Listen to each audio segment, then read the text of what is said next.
որ այսօր այս պայն այստեղ եք։ Մենք հավաքվել ենք դատարանի առջև, որպեսզի մեր բողոքի ձայնը բարձրացնենք Երրորդ հանրապետության պատմության ամենախայտառակ, ես չեմ վարանի դա նշել, ամենախայտառակ քաղաքական հետապնդումներից մեկի համատեքստում։ Արդեն գրեթե 2 ամիս է, ինչ կալանավորված են Նիմնի փոդքասթի համահեղինակներ, քաղաքական բանտարկյալներ Նարեկ Սամսոնյանը եւ Վազգեն Սահաթելյանը։ Կալանավորված են այն անձնավորության հաղորդման հիման վրա, ով ընդհանուր տարիներ առաջ մայրաքաղաքի կենտրոնում թքել էր քաղաքացու վրա, այդ քաղաքացու կողմից քննադատության արժանանալու համար։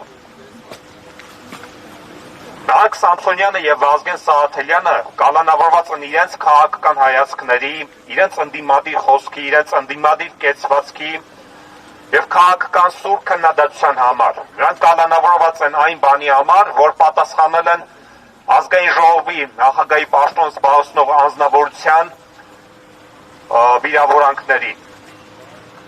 Իսկ Նարեկ Սամսոնյանը կալանավորված է այն բանի համար, որ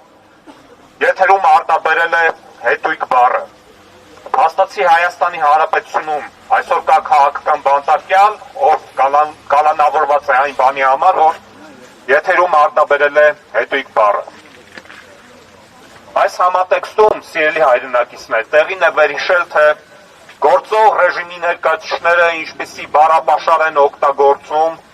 իրենց քաղաքական ընդդիմախոսների նկատմամբ։ Եվ եթե մենք ունենայինք իրապես արդար դատաիրավական համակարգ, ապա այդ անձինք բնականաբար կենթարկվեին պատասխանատվության։ Իսկ այսօր մենք տեսնում ենք, որ գործող ռեժիմը շարունակաբար թիրախավորում է իր քաղաքական հակառակորդներին, իր քաղաքական ընդդիմախոսներին, քաղաքական սուր քննադատության եւ ընդդիմադիր կեցվածքի համար։ Այսօր Հայաստանի Հանրապետության բանտերը լեցուն են քաղաքական բանտարկյալներով։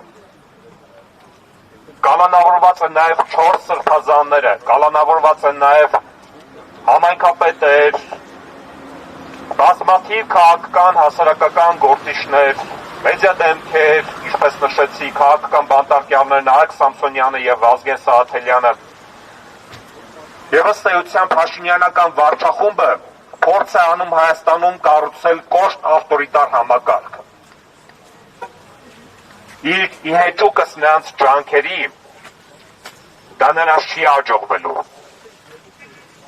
Որովհետև ինչպես այս հավաքն է թեկուզ վկայում, Հայաստանի Հանրապետությունում կան մարդիկ, ովքեր անկախ եղանակային պայմաններից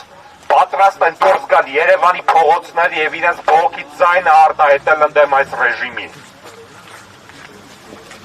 Այս ռեժիմը չի կարողանալու մեզ լռեցնել։ Այս ռեժիմը չի կարողանալու վախի մթնոլորտ սփռել եւ լռեցնել Հայաստանի Հանրապետության քաղաքացուն։ Այս ռեժիմը վաղ թե ուշ կնքելու է իր քաղաքական մահկանացուն։ Ազատություն Նարեկ Սամսոնյանին, ազատություն Վազգեն Սահաթելյանին եւ ազատություն բոլոր քաղաքական բանտարկյալներին։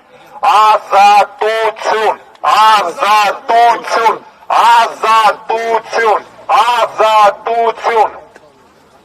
Շնորհակալություն եւ այժմ կարող ենք շարունակել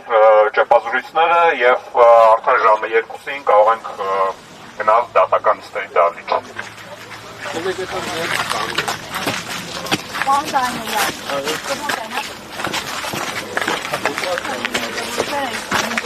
Հարվածնու թեմի հարգելի հետևողներ կզրուցենք ազգային ժողովի ընդդիմադիր պատգամավոր Գառնիկ Դանիելյանի հետ Հայաստան խմբակցությունից։ Ամեցեք պարոն Դանիելյան։ Պարոն Դանիելյան, ավանդույթ է դարձել տարբեր դատարանների առջև զրուցել օրակարգային հարցերի